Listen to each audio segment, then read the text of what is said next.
दोस्ती के लिए तो मैं अपनी जान भी दे सकता हूं। हाँ, झूठ भी बोल सकते हो। क्यों? हाँ, मैंने तुमसे झूठ बोला है, लेकिन तुम्हारे लिए झूठ बोला। तुम्हें तकलीफ ना हो इसलिए झूठ बोला। तो मुझे तकलीफ नहीं हुई? हाँ?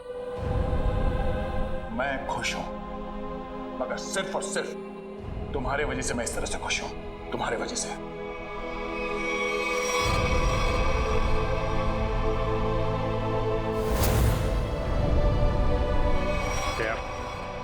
एक मिनट यार, प्लीज, ये श्रेया का गुस्सा मुझ पे मत उतारो यार।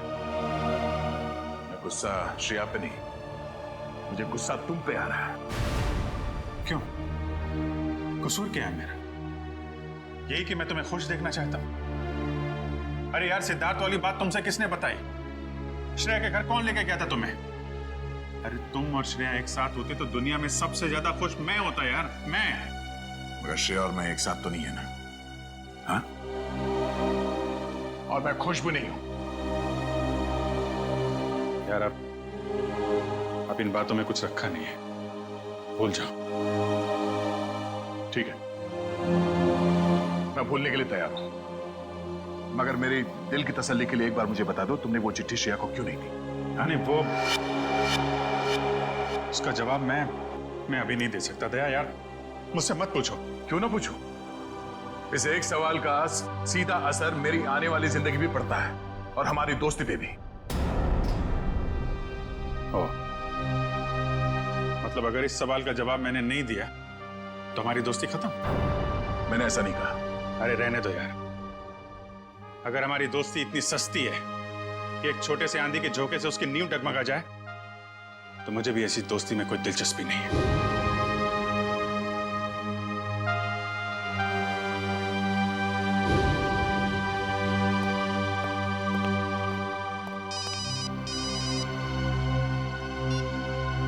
Hello,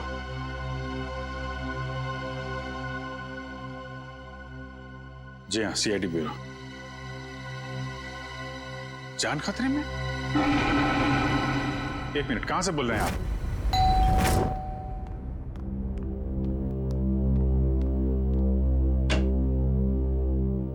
CID? जी हाँ। क्या हुआ आपकी पत्नी के साथ? सर आप बैठिए, मैं सब बताता हूँ। तुम तो कह रहे थे कि तुम्हारी पत्नी मुसीबत में। ये गलत कह रहे हैं। मैं बिल्कुल ठीक ठाक हूँ सर। तुम्हारी हिम्मत कैसे हुई मेरी पत्नी के कपड़े पहनने की? पता नहीं सर इनको क्या हो गया है, बिल्कुल बहकी बहकी सी बातें कर रहे हैं। मिस्टर राहुल, क्या मजाक है ये?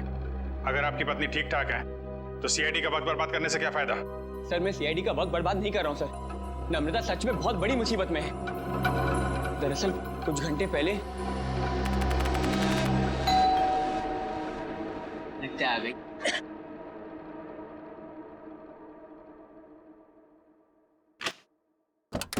हाँ साहब, आपका नया बावर्ची साहब। अरे बॉस, लगता है आप गलत पते पे आ गए। पता भी यही है, घर भी यही है।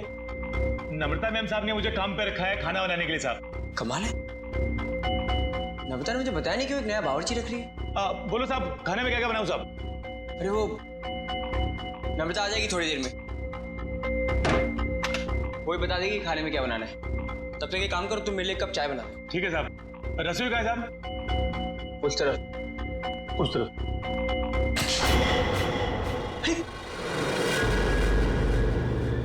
ये चाकू?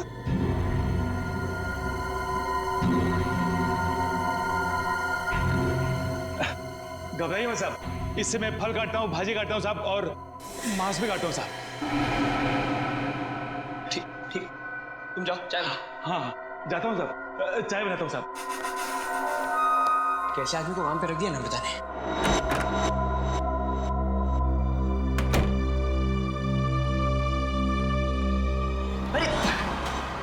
क्या साहब, डर गए क्या? ऐसे अचानक सामने आ गए तो कोई भी डरेगा ही ना। ये लो साहब, आपकी कॉफी। मैंने चाय बोली थी। क्या साहब, आपने कॉफी तो मंगाया था साहब, वही लाया हूँ साहब। अरे यार मैंने चाय बोली थी। अरे कैसे बदतमीजी से बात करो तुम। अरे एक तो गलती करो, ऊपर से बदतमीजी से बात कर रहे हो मेरे साथ। कैसा आदमी रख दिया है। सॉरी डार्लिंग, आने में थोड़ी देरी होगी। वो मॉल में ना अच्छी सी सेल लगी है तो कुछ ज्यादा ही शॉपिंग करनी है। एक्सक्यूज मी, कौन है आप? और यूं घर में कैसे घुसे चली आ रही है?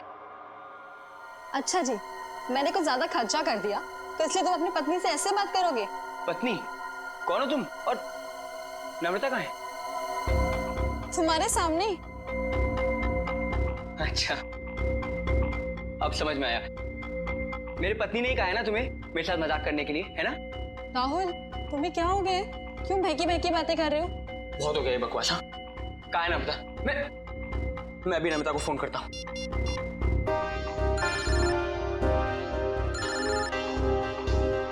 हेलो, कैसे हो? अब यकीन हो गया? बहुत हो गया ये बकवास, बहुत हो गया मजाक। कहाँ है नम्रता? बताओ मुझे, नम्रता कहाँ है? कहाँ है नम्रता? क्या किया नम्रता के साथ? राहुल, तुम ठीक तो हो? बुखार बुखार तो नहीं है? छुओ मत मुझे, हाथ मत लगाना मुझे। तुम्हें नम्रता ने काम पे रखा था ना? हाँ साहब। कब रखा था? कल।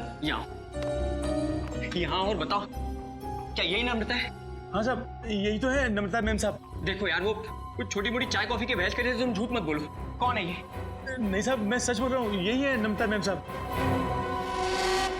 सुनो बलराम, तुम ना खाने में मिर्ची थोड़ी कम डालना, साहब को तीखा पसंद नहीं है। ठीक है मैम साहब। क्या हो रहा है यार ये? कुछ तो करना पड़ेगा। क्या करूं? शेडी को फोन करता हूँ। सर, तो बहुत अच्छा होगा कि फ्रेडी सर साथ में नहीं है, वरना असली और नकली पत्नी के चक्कर में वो खुद चक्कर खा जाते। ये लीजिए साहब, आप सब लोग के लिए पानी। देखिए सर, देखिए कैसे ये दोनों भैरवी मेरे घर में घुस आए हैं। न जाने इन्होंने मेरे पत्नी नम्रता के साथ क्या किया होगा। राहुल, मैं ही तुम्हारी नम्रता हूँ। सर आप बेकार की कहानियों में अपना वक्त बर्बाद कर रहे हैं। मैं कल ही इनको एक अच्छे से डॉक्टर के पास लेके जाऊंगी। माफ कीजिएगा सर, जो परेशानी आपको हमारी वजह से हुई।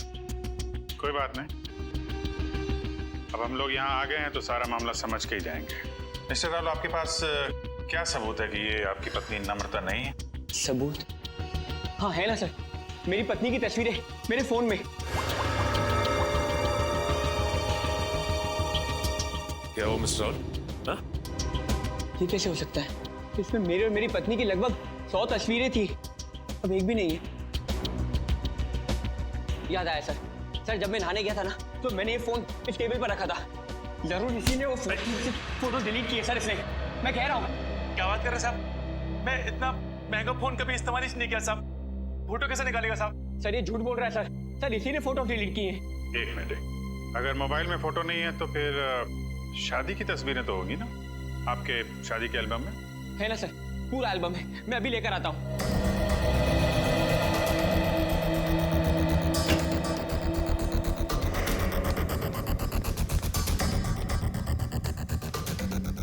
सर ये लीजिए सर, हमारी शादी का एल्बम। अब हो जाएगा दूध का दूध और पानी का पानी।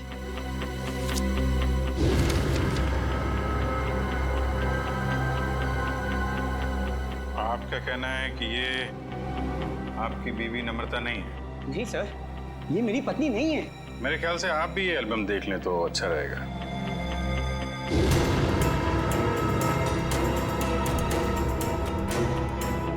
ये कैसे हो सकता है सर?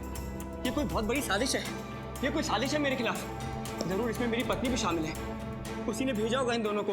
मिस्टर राहुल, कभी आप कहते हैं कि आपकी पत्नी खतरे में है, कभी आप कहते हैं कि वो आपके खिलाफ साजिश रच रही है। कहना क्या चाहते हैं आप?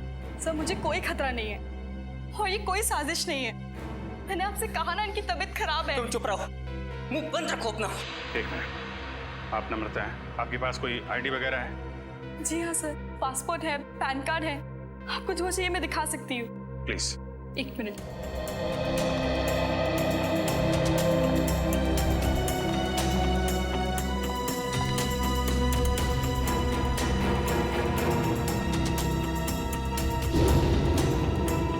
नम्रता, आईडी के हिसाब से तो यही नम्रता है। सर ये भी तो हो सकता है कि इस लड़की का नाम भी नम्रता हो और इसी बात का फायदा उठाकर ये मेरी पत्नी की जगह लेना चाहती हो। सर नाम एक हो सकता है, लेकिन जन्मदिन 19 अगस्त 1986, जन्मदिन का भी एक होना ये बहुत ही बड़ा सहयोग है। क्यों राहुल? अच्छा ये बताइए कि आपकी पत्नी का जन्मदिन भी क्या इसी दिन आता है? हाँ सर, तारीख तो हुई है पर ये सहयोग भी तो हो सकता है ना सर। ये संयोग है, वो संयोग है। मिस्टर राहुल, हम आपकी बात पे यकीन करें तो करें कैसे और क्यों? सर मैं सच कह रहा हूँ सर, ये झूठ बोल रही है। तुम नम्रता हो ना, तो ये बताओ कि हमारी शादी की सालगिरह कब है? बताओ ना, हमारी शादी की सालगिरह कब है? देखा सर, ये नहीं जानती है, ये झूठ बोल रही है। बताओ ना, हमारी शादी की सालगिरह कब है? 14 फरवरी। सर, राहुल मुझसे बहुत प्यार करते हैं। वैलेंटाइंस डे पे गोवा में हमने शादी की थी। सर ये पूरी तैयारी कर कर आई है। इसने मेरे पत्नी से ये सब पहले ही पूछ लिया होगा। कोई और सवाल पूछ के देखो। हाँ, ये बताओ कि तुमने चॉकलेट कहाँ छिपाई? चॉकलेट? ये चॉकलेट का क्या चक्कर है? सर मुझे डायबिटीज है, पर फिर भी मुझे चॉकलेट खाना पसंद है। इससे नम्रता अक्सर मेरी लाई हुई चॉकलेट छिपा देती है, जो बात इसे नहीं पता। अगर तुम नम्रता हो तो बताओ कि तुमने चॉकलेट कहाँ छिपाई है? बताओ, तुमने चॉकलेट कहाँ छिपाई?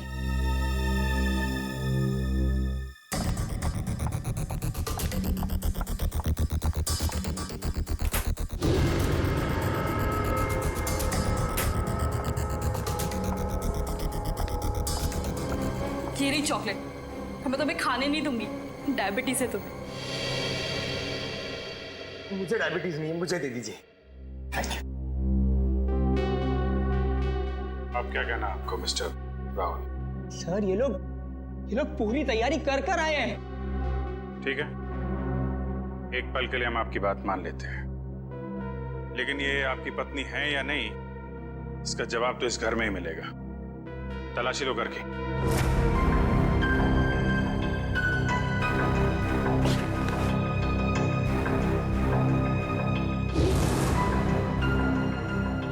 एक काम कीजिए, आप लोग अपने माता पिता को यहाँ बुलाइए, अभी पता चल जाएगा। सर मेरे माँ बाप तो दुनिया में नहीं रहे। सर मेरे भी नहीं है।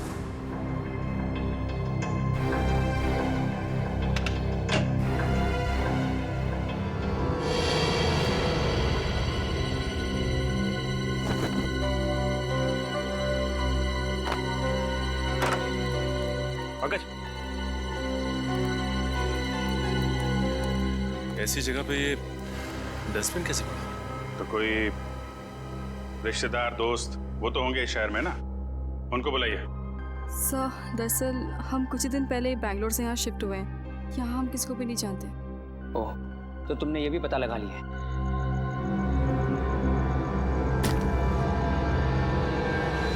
सर!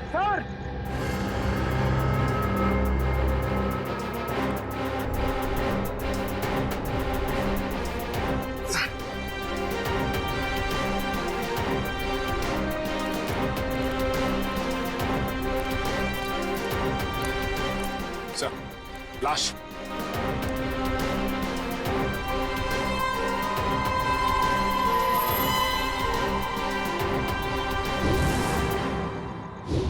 सर ये लाश मेरे घर में? ये कौन सा खेल खेल रहे हो तुम राहुल? पहले पति पत्नी का झगड़ा सुलझाने के लिए यहाँ बुलाया, फिर तुम्हारे घर से एक लाश निकली है। किसकी लाश है ये? सर मुझे कुछ नहीं पता सर। सर मैं इसे जानता भी नहीं। सर मैं भी इसे नहीं जानती। तुम जानते हो? नहीं साहब, मैं नहीं जानता उसको। ये देखिए सर, यहाँ इसके सीने पे गोली मारी और इसके गले पे खरोच का निशान भी है। हाँ तो बिल्कुल ताजे हैं, लगता है कुछ घंटों पहले इसे मारा गया। कोई आईडी वगैरह मिली? एक मिनट।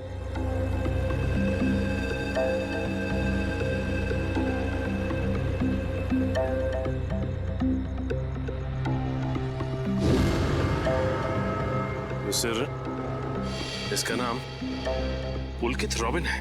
पुलकित रॉबिन? सर मैंने इसका नाम कहीं पढ़ा है। पढ़ा है? कहाँ पढ़ा है? अरे सर ये तो एक बहुत ही मशहूर टीवी सीरियल राइटर है सर, साउथ बहू का सीरियल।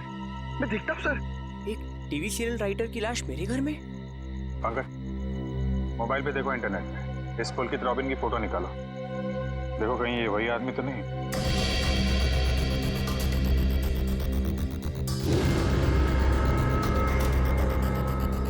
ये तो वही है सर, ये मर गया। अरे वो शो का क्या होगा? मैं तो हर एपिसोड देखता था, अभी अभी एक नया अच्छा ट्रैक चालू हुआ था।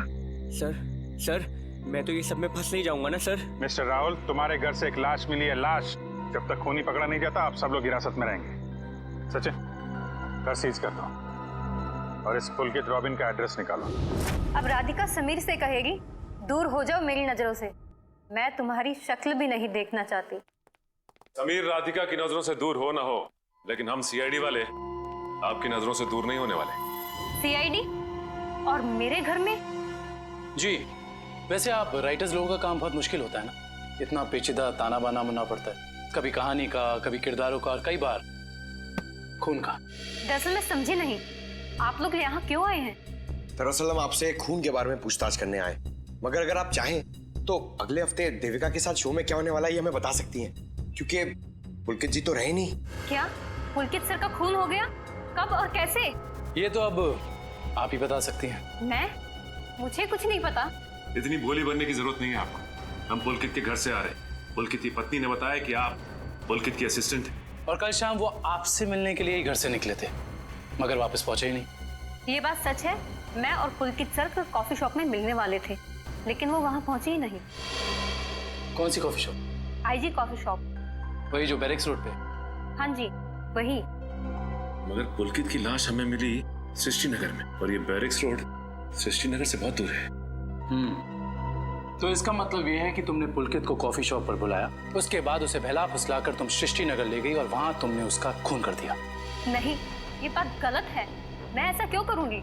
क्योंकि तुम पुलकित से जलती थी और तुम पुलकित की जगह लेना चाहती थी, इसलिए तुमने पुलकित का खून कर दिया। ये सब झूठ है। मैं 8 बजे से लेकर 11 बजे तक उनका इंतजार करती रही, पर वो वहां पर पहुंचे ही नहीं। मैं घर वापस आ गई क्योंकि उनका फोन भी नहीं लग रहा था। आपकी बात में कितनी सच्चाई और कितना झूठ, ये बहुत जल्द पता लग जाएगा। आप हमारे साथ चलिए। मगर कहाँ? ये सब क्या है? आप लोग हमें यहाँ क्यों लाए हैं? कोई कुछ बता क्यों नहीं रहा है हमें? एक मिनट, शांत हो जाए मैडम, सब कुछ पता चल जाएगा। मैं पुलकित की पत्नी हूँ और आप मुझ पर भी शक कर रहे हैं। हम किसी पर शक नहीं कर रहे, हम अपनी ड्यूटी कर रहे हैं। ये आप प्लीज अपना हाथ आगे बढ़ाइए, हम लोगों को आपके खून के सैंपल्स लेना है। खून का सैंपल? मगर क्यों? क्योंकि पुलकित की गर्दन पर हमें कुछ खरोंच के निशान मिले और उस खरोंच में नेल पॉलिश के ट्रेसेस हैं। इसका मतलब साफ है, पुलकित के खून में किसी लड़की का हाथ है। लाइए हाथ आगे कीजिए। फिलहाल इस केस में लड़कियां सिर्फ आप तीनों ही। सर आप लोग खूनी को ढूंढने में इतनी मेहनत करें, प्लीज मेरे पत्नी को भी ढूंढिए ना। न जाने नम्रता किस हाल में होगी, कहाँ होगी। फिर वही बात राहुल, कब तक खेलोगे ये खेल? और मैं एक बार नहीं बार बार कह चुकी हूँ कि मैं ही तुम्हारी नम्रता हूँ। चुप हो जाओ तुम, कितना झूठ बोलोगी? क्या चाहिए तुम्हें? पैसे चाहिए ना? कितने पैसे चाहिए तुम्हें मेरे घर और मेरी जिंदगी से जाने के लिए? क्या? मैं और पैसे? कैसी बात कर रहे हो तुम राहुल? मिस्टर राहुल, आपके पास आपकी पत्नी का फोटो नहीं है, चेहरा तो याद है, कम से कम उनका स्केच तो बनवा सकते हैं। जी सर, जरूर। ये बाल आगे से, हाँ यहाँ से थोड़े और लंबे। सर, हमारे क्रिमिनल डेटाबेस में इस बावर्ची का कोई रिकॉर्ड नहीं है। देखा साहब, मैं बोल रहा था ना साहब, मैं एकदम निर्दोष है साहब, मुझे जाने दो ना साहब। ठीक है, तुम जा सकते हो, मगर याद रहे तुम शहर से बाहर नहीं जाओगे और जब भी बुलाया जाए ब्यूरो आ जाना। ठीक है। पता नहीं किसका स्केच बनवा रहे हैं, मैं तो यहाँ बैठी हूँ। Sir. Okay, thank you Paresh. तो राहुल, स्केच ठीक बना? हाँ सर बिल्कुल, यही है मेरी पत्नी नम्रता। और मैं कौन हूँ? इसकी सौतन? पता नहीं सर किस लड़की का चेहरा है ये, किसका चेहरा बनवाया इन्होंने, मुझे तो समझ में नहीं आ रहा। किसकी नजर लगी है हमारी हंसती खेलती जिंदगी को? सर इसके आंसू पे मत जाइए, ये मगरमच्छ के आंसू है। ये इन्हें हथियार बना के मेरे खिलाफ इस्तेमाल करना चाहती है, मुझे फंसाना चाहती है सर। राहुल, अगर तुम्हें मेरे साथ नहीं रहना तो साफ साफ कह दो ना, मैं तुम्हें डिवोर्स दे दूंगी। पर ये सब ड्रामा करने की क्या जरूरत है? सर ये पुलकित के कॉल रिकॉर्ड्स हैं। उसने जेनिफर के साथ में शाम को 5 बजे बात की थी और ठीक 1 घंटे बाद उसे लैंडलाइन नंबर से फोन आया था सर। अच्छा, ये लैंडलाइन नंबर है किसका, कुछ पता किया? हाँ sir, Bhavesh imports and exports नाम है कंपनी का। क्या कहा आपने? Bhavesh imports and exports? हाँ, क्यों? आप इस कंपनी के बारे में जानती हैं? हाँ सर, मैं जानती हूँ। राहुल इसी कंपनी में तो काम करते हैं। आप लोग मेरी तरफ इस तरह क्यों देख रहे हैं? मैंने उसे फोन नहीं किया है सर। मैं तो उस पुलकित को जानता तक नहीं हूँ। बुधवार शाम 6 बजे तुम अपने ऑफिस में थे या नहीं? 6 बजे ठीक तरह याद तो नहीं आ रहा, पर शायद तब तक मैं ऑफिस से निकल गया था सर। देखो राहुल, शायद से तो काम नहीं चलेगा। सर अगर आप लोगों को मेरे पे विश्वास नहीं है तो आप लोग मेरे ऑफिस चल के पूछताछ कर सकते हैं। ठीक है, तो चलकर पूछताछ कर लेते हैं तुम्हारे ऑफिस में, और ये भी पता कर लेते हैं कि जो स्केच तुमने बनाया है ऐसी कोई लड़की है भी या नहीं। एक बार शर्मा जी बस पहुंचा दीजिए, मैंने चेक कर लिया। उन्हें बोलिए टेंडरिंग का प्रोसेस चालू था। अरे राहुल, तुम यहाँ पर इस वक्त और आज ऑफिस नहीं है? और ये लोग कौन है? सर ये लोग सीआईडी से हैं। सीआईडी? जी सर। क्या बात है, बताओ। क्या बताऊं सर, मैं एक बहुत बड़ी मुश्किल में फंस गया हूँ। कैसी मुसीबत? लाश मिली इनके घर के बैकयार्ड से। व्हाट? ये मैं क्या सुन रहा हूँ? कहीं तुम्हारा इसमें कोई हाथ तो नहीं है? नहीं सर, मेरा इसमें कोई हाथ नहीं है। मैं तो उस पुलकित रॉबिन नाम के आदमी को जानता तक नहीं जिसकी लाश मेरे घर से मिली है। मिस्टर भावेश, आप अपने जरा सारे स्टाफ को बुलाएंगे। सुमित,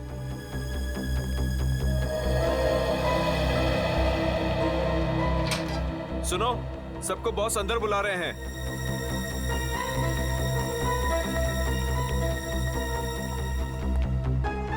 इस फोटो को देखिए, ये आदमी पुलकित है जिसकी लाश हमें राहुल के घर से मिली। वे पहचानता है इसे?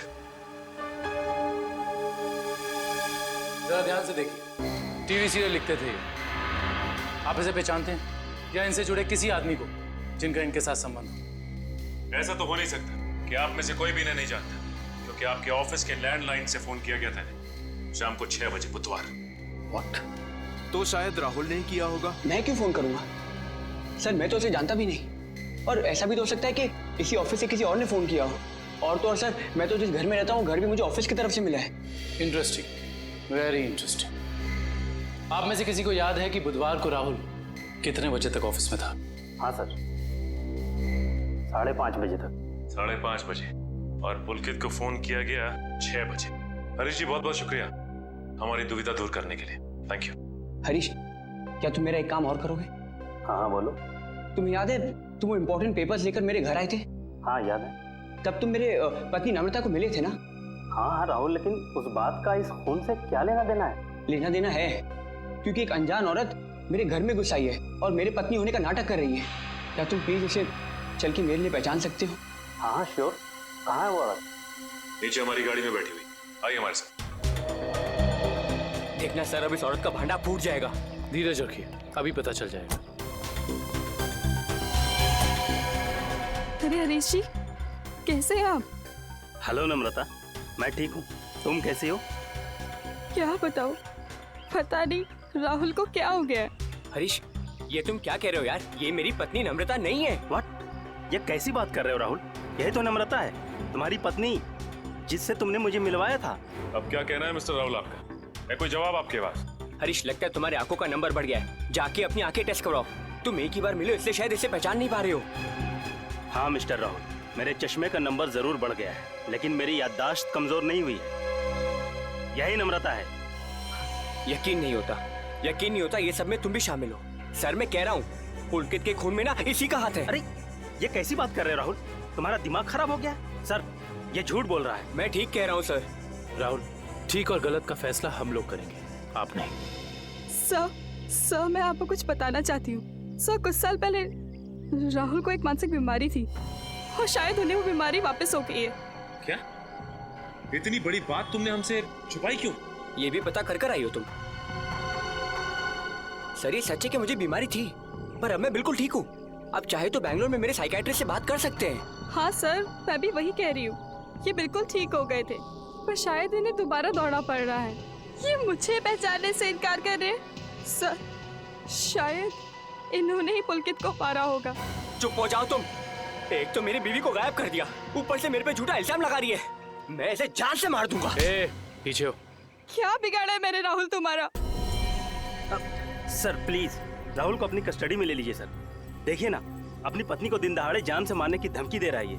पुलकित का खून राहुल ने किया है या किसी और ने, इसका पता तो हम लगा ही लेंगे, मगर ऐसा तो हो नहीं सकता कि पुलकित को मरते हुए किसी ने देखा या सुना ना हो।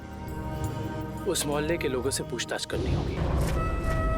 सर आसपास के सभी घरों में हमने पूछताछ कर ली है, बस ये एक आखिरी घर बाकी है। चलो यहाँ भी पूछ के देखते हैं। संभल के।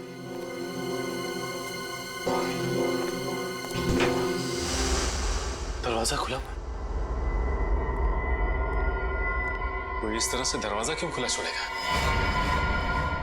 और यहाँ ये कैमरा कैसे? इधर भी। कुछ तो गड़बड़ है यहाँ पे। एक काम करते हैं, इस घर की तलाशी अच्छी तरह से लेते हैं।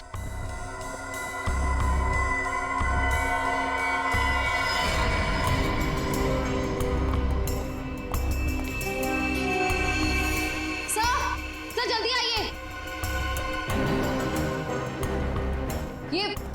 ये देखिए एक और कैमरा, 2 कंप्यूटर स्क्रीन, स्पीकर्स और हेडफोन्स। दो कंप्यूटर स्क्रीन एक साथ बाहर और यहाँ कैमरास भी लगे। कहीं यहाँ वीडियो एडिटिंग तो नहीं चल रही? इसे ऑन करो।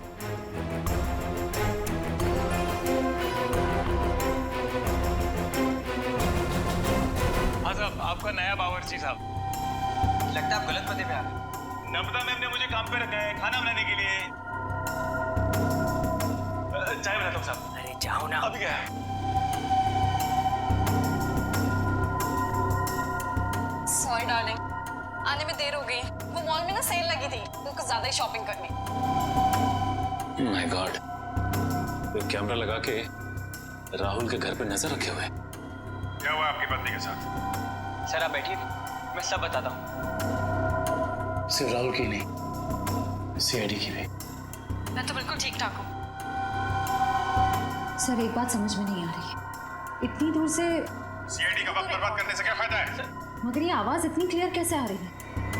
मैं भी आया। सर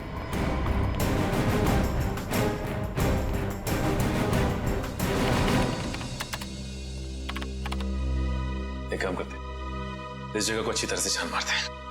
हो सकता है यहाँ कुछ मिल जाए। हाँ?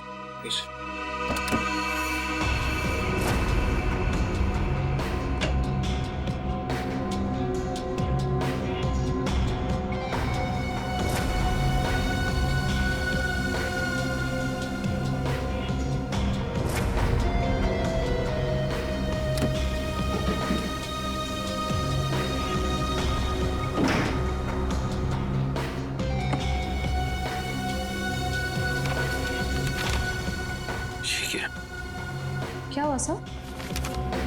ये देखो, जमीन के पेपर्स। ये घर किसी गिरधारी के नाम पे है।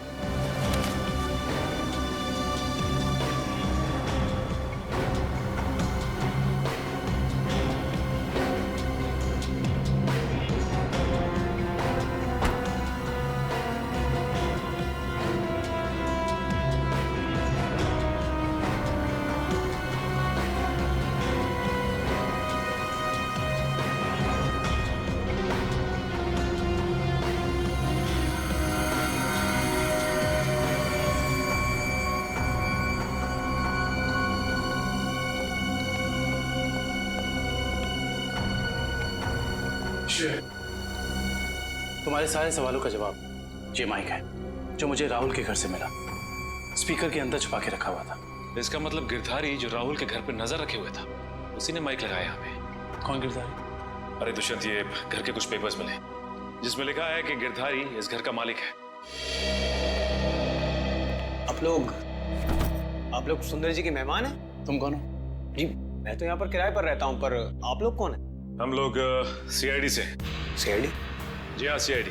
देख के लगता है कि तुम कहीं बाहर से आ रहे हो। यहाँ सर मैं तो अभी गोवा से आ रहा हूँ, पर आप लोग यहाँ पर सुंदर जी ने कहीं कुछ। एक मिनट, ये सुंदर कौन? सर जब मैं यहाँ से जा रहा था तो मैंने ये घर सुंदर नाम के एक अंकल को किराए पर दिया था। क्या बात, तुम खुद यहाँ पे किराए पे रहते हो और ये घर तुमने किसी को किराए पे दे दिया? सर मैंने सोचा कि गोवा जाने का खर्चा निकल आएगा सर, इसलिए। और गिरधारी जी जिनका ये घर है, वो कहाँ? सर वो तो लंदन में रहते हैं सर, साल में सिर्फ एक बार ही इंडिया आ पाते हैं। ओह, उसी का फायदा उठा रहे हो तुम? ये कंप्यूटर कैमरास तुम्हारे? नहीं सर, ये सब मेरा नहीं है सर। झूठ बोल रहे हो तुम राहुल के घर पे नजर रखे हुए थे। जासूसी कर रहे थे उस पर। जासूसी? सर मैं राहुल के ऊपर जासूसी नहीं कर रहा था सर। देखो हमने रिकॉर्डिंग देख ली है, सच सच बताओ। मैडम मैं तो कॉलेज में पढ़ता हूँ, इतनी सारी महंगी चीजें मैं कहाँ से लाऊंगा? तो फिर ये सारी की सारी चीजें किसकी है? उस आदमी की जिसे तुमने किराए पे रखा हुआ, सुंदर? सर हो सकता है सर। नंबर दो सुंदर का। सर पिछले हफ्ते गोवा में मेरा मोबाइल चोरी हो गया था तो तुम्हारे सारे नंबर्स चले गए। जी बहुत अच्छा बहाना है। अपना मोबाइल नंबर दो। सुंदर का नंबर हम तुम्हारे मोबाइल रिकॉर्ड से निकाल लेंगे। सर सालुंके सर की डीएनए रिपोर्ट आ गई है। पुलकित के खरोचों में जो नेल पॉलिश के अंश मिले थे वो ना ही नम्रता के थे, ना ही संजना के और ना ही जेनिफर के। मतलब इस केस में कोई और औरत भी शामिल है? सर हो सकता है वो स्केच वाली औरत हो जिससे राहुल अपनी बीवी कह रहा है। हो सकता है। जब तक हमें उस औरत के बारे में कुछ पता नहीं चल जाता, कुछ कह नहीं सकते। क्या हुआ, उस नेल पेंट के बारे में कुछ पता चला क्या?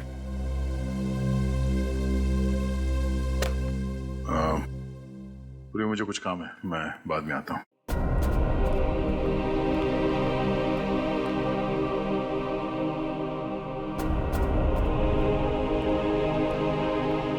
सर जतिन के फोन रिकॉर्ड्स चेक करिए। सुंदर का नंबर तो नहीं मिला, मगर किसी मनीष नाम के आदमी का नंबर मिला है। करता क्या है मनीष? सर कैमरास और रीडिंग मशीन किराए पे देता है। मनीष? इस मनीष से मिलना पड़ेगा। सर यही है वो सुंदर अंकल जिन्हें मैंने अपना घर किराए पे दिया था। कौन सुंदर? मैं मनीष हूँ। गलत बात है मनीष जी, आप इतने महंगे कैमरा इक्विपमेंट्स ऐसे ही खुले घर में छोड़ा है। इन्हें तो अरेस्ट करना होगा। बिल्कुल।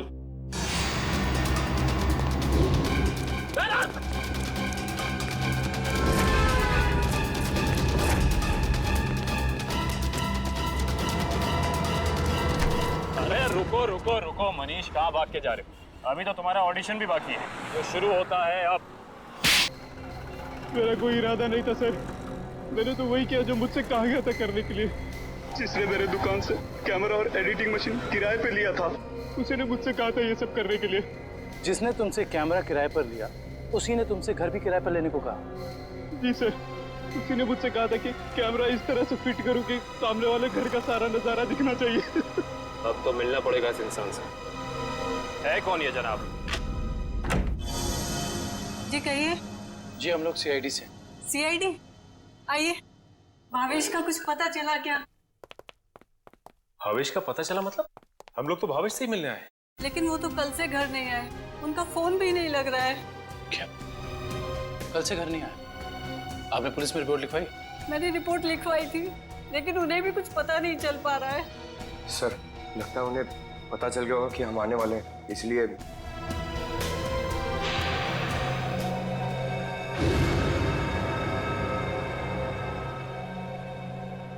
एक मिनट, क्या ये आपके पति भावेश है?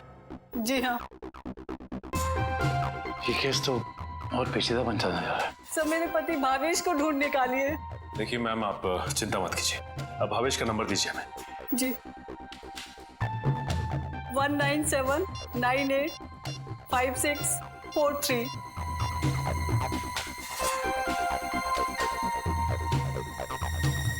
भावेश के फोन तो ऑफ आ रहा है।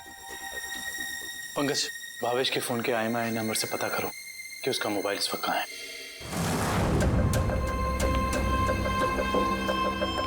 मैं आखिरी बार पूछ रही हूँ भावेश तुमसे, वो सीढ़ी तुमने कहाँ रखी है? नहीं बताऊंगा मैं मर भी जाऊँ ना तो तुम्हें भी साथ लेकर डूबूंगा, समझ गई तुम? मैं डूबू या ना डूबू, पर तुमने अपनी जिंदगी जी ली है। याद कर लो अपने भगवान को।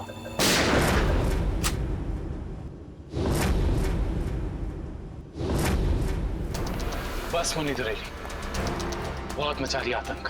कानून को काफी वक्त से तुम्हारी तलाश थी, मगर हमें नहीं पता था कि हम इस केस के जरिए तुम तक भी पहुंच जाएंगे। खुश तो ऐसे हो रहे हो जैसे तुमने मुन्नी को जेल में डाल दिया है। ये तुम्हारी खुशकिस्मती है या बदकिस्मती कि तुम मुन्नी के दरबार में खुद चलकर आए हो? देख क्या रहे हो? ढूंढ दो इनको।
मुझे भावेश ने नम्रता को अगवा करने के लिए कहा था।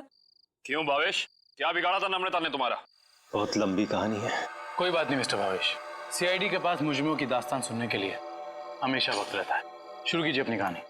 ये उस वक्त की बात है जब मैं शहर में नया नया आया था। टेलीविजन की दुनिया में लेखक के तौर पर नाम कमाना चाहता था।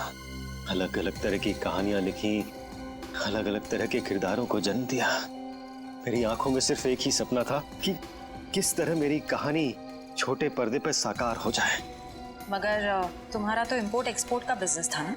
क्योंकि मेरे साथ कुछ ऐसा हुआ जिसने मुझे मजबूर कर दिया अपने सपनों को कुचलने के लिए।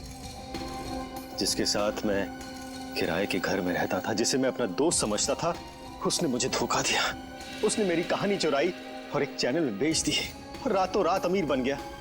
हर तरफ उसी के चर्चे, उसी की बातें।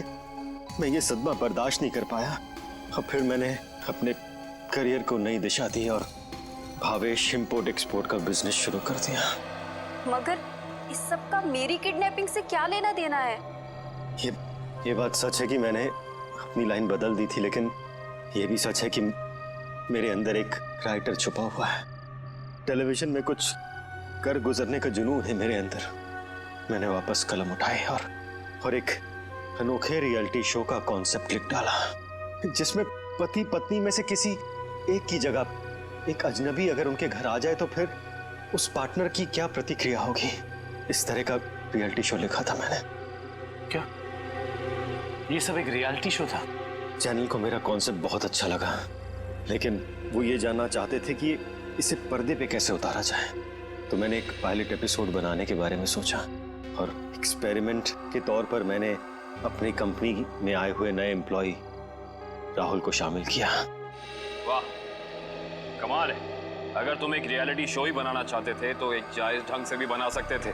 फिर कानून को अपने हाथ में लेने की क्या जरूरत थी तुम्हें?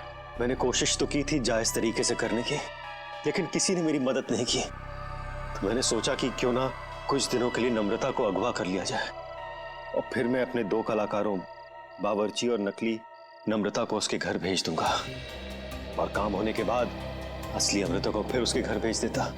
और इसमें वो टीवी राइटर पुलकित रॉबिन, वो कहां से आ गया? पुलकित रॉबिन ही वो शख्स है जिसने मेरे आइडियाज, मेरी कहानी चुराई और मशहूर हो गया। उसे पता चल गया था कि मैं चैनल में कुछ बड़ा रियलिटी शो का आइडिया लेकर जाने वाला हूं। बस उसी की जासूसी करने के लिए यहाँ पर आया हूँ। आज तो पता लगाना ही पड़ेगा तो भावेश कौन सा बड़ा कंसेप्ट चैनल वाले को बेचने वाला है।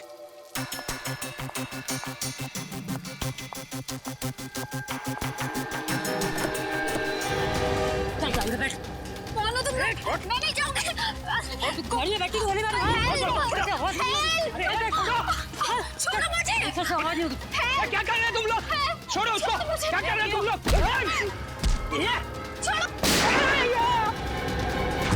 बेवजह मारा गया। अब तू भी यही चाहती है? बैठ। छोड़ दो मुझे। मैं इसको लेकर जाती हूँ, तुम इसको ठिकाने लगाओ।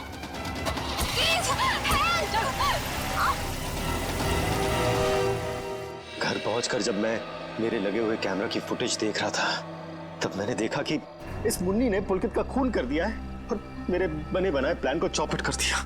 मैं उसे मारना नहीं चाहती थी, वो खुद बीच में आ गया था। और जब आप लोग मेरे ऑफिस आए, तब आप लोगों को देखते ही मैं समझ गया कि अब सीआईडी से बचना नामुमकिन है। मैं बहुत घबरा गया था और उसी घबराहट में मैं यहाँ मुन्नी से मिलने आ गया।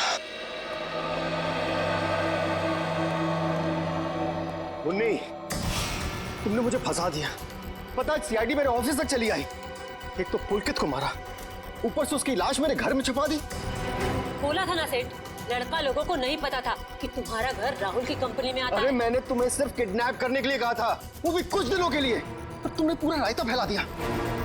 याद रखना मुन्नी, अगर सीआईडी ने मुझे गिरफ्तार किया ना, तो मैं तुम्हारी सारी पोल खोल दूंगा। कहाँ रखा है? बोल। नहीं बताऊंगा। नहीं। इसको भी बांध दे। मुन्नी ठीक नहीं करेगा। तो वो टेप कहाँ है जिसमें मुन्नी की रिकॉर्डिंग थी? मेरे मैनेजर हरीश के पास। सिर्फ वही एक शख्स था जिसे मेरे रियलिटी शो के आइडिया के बारे में पता था। और वो माइक, वो कब लगाया राहुल के स्पीकर में? वो स्पीकर राहुल का नहीं था। वो स्पीकर भी गिफ्ट के तौर पर मैंने राहुल के घर भिजवाया था। जब हरीश उसके घर फाइल लेकर गया तो उसी के साथ मैंने स्पीकर भिजवा दिया था। लेकिन आपने हमारे विश्वास के साथ खिलवाड़ किया है भावेश जी। मुझे माफ कर दीजिए, मैं तो बस ये सोच रहा था कि टेलीविजन में मुझे नाम कमाने का इससे अच्छा मौका नहीं मिलेगा, बस इसीलिए मैंने ये सब कुछ किया।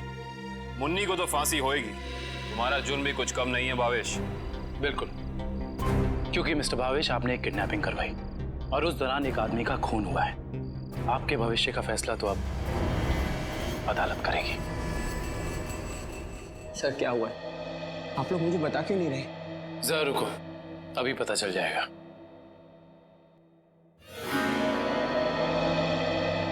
राहुल। राहुल। नम्रता, तुम ठीक तो हो? तुम ठीक हो ना? हाँ, मैं ठीक हूँ। थैंक गॉड तुम आ गई। थैंक गॉड तुम वापस आ गई। मुझे तो लगा था मैंने तुम्हें हमेशा हमेशा के लिए खो दिया है।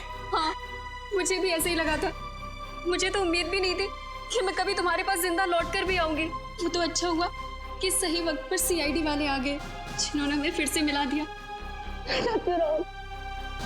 तुम दोनों मुझे माफ कर देना। मुझे नहीं पता था कि मेरी एक्टिंग चीजों को इतनी गलत दिशा में ले जाएगी। एक्टिंग? मैडम, माना कि भावेश जी ने आपको वहाँ एक एक्टिंग असाइनमेंट के लिए भेजा था, मगर लाश देखने के बाद और सीआईडी की कस्टडी में होने के बावजूद आपने हमें सच क्यों नहीं बताया? क्योंकि सर, उन्होंने मुझसे कहा था कि कितनी भी टेढ़ी स्थिति क्यों ना आ जाए, मैं अपना काम करना ना छोड़ूं, एक्टिंग ना छोड़ूं। इसलिए मुझे लगा कि वो लाश भी नकली है और सीआईडी भी सब उस रियलिटी शो का हिस्सा है। वाह, और आप अपनी एक्टिंग के चौके छक्के की बारिश करते रही। मुझे माफ कर दीजिएगा सर। और आपको तो पता है ना कि एक नए एक्टर के लिए टीवी और फिल्मों की दुनिया में पाँव जमाना कितना मुश्किल है। इसलिए मैं कोई गलती करना नहीं चाहती थी, इसलिए मैं एक्टिंग करती रही। अब आप लोग मुझे जो सजा देना चाहें मुझे मंजूर है। सर रहने दीजिए ना सर, अब मुझे मेरी नम्रता मिल गई और आप लोगों ने भी असली मुजरिम को पकड़ लिया है। गलती तो उन्होंने की है, तो इन्हें सजा भी मिलेगी, लेकिन इन्हें क्या सजा मिलेगी ये अदालत तय करेगी। फिलहाल आप दोनों जा सकते हैं। Thank you sir, thank you so much.